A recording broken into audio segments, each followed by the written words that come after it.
Hello everyone, I'm Rich Lowry and I'm here to tell you about what's in the new issue of National Review. As you can see on our cover here, we have a big piece about former Florida Governor Jeb Bush by John J. Miller. You might ask, why is Jeb Bush on the cover?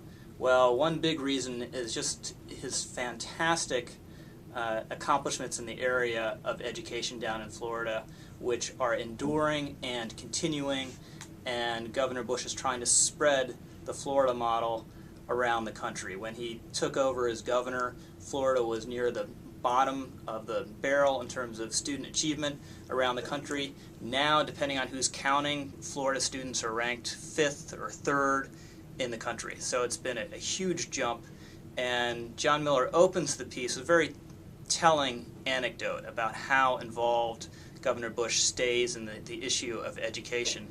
John talked to a member of the state legislature out in Oklahoma, where they were taking up a bill to give school choice options to learning disabled students. And this Republican member of the legislature is very influential on educational issues. He's a former principal, and he had decided to oppose this legislation, and the thought was, because he was so influential, he was going to take a number of Republicans with him, and this would be a big blow to that bill. Well, one night, 9:30 in the evening, he gets a call, picks up the phone. Who's on the phone?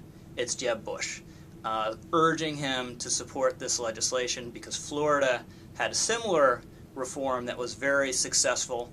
Bush talks to him for about 35 minutes, turns him around on the issue. He votes in favor of it, it passes, and now Oklahoma has this school choice legislation. Just one little indication of how passionate Jeb Bush is about the education issue.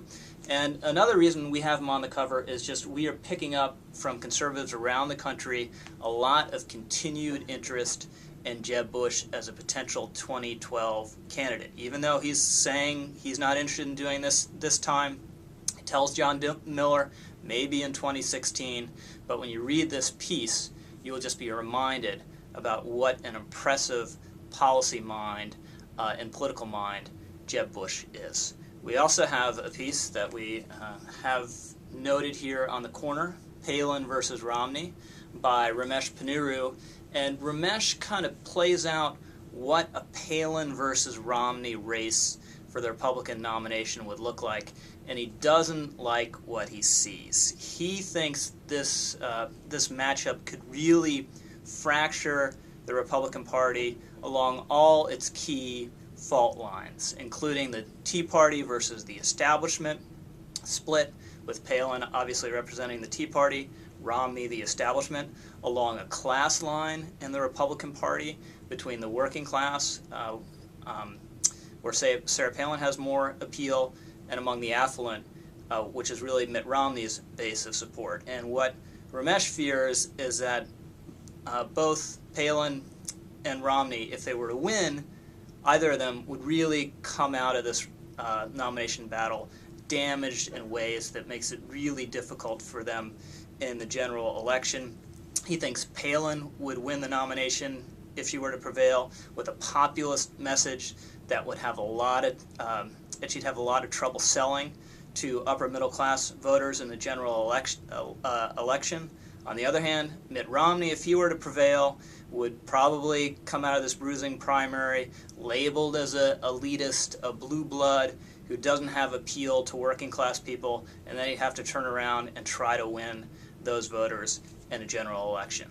So Ramesh spins out that scenario, and it's pretty nightmarish for him. We also have a big piece by Dan Foster on the Pigford case, which you've heard a lot about. Andrew Breitbart has been very active, of course, in exposing abuses in this case. But Dan goes in great detail and walks us through, in a very compelling narrative, how a case involving a relatively small number of black farmers who were allegedly discriminated against and got a settlement from the federal government really metastasized into what looks like a massive excuse for fraud. There are now 100,000 claimants alleging that they were discriminated against. In the period we're talking about, at no time were there more than 33,000 black farmers in the country. So it's really an appalling case, and Dan does a wonderful job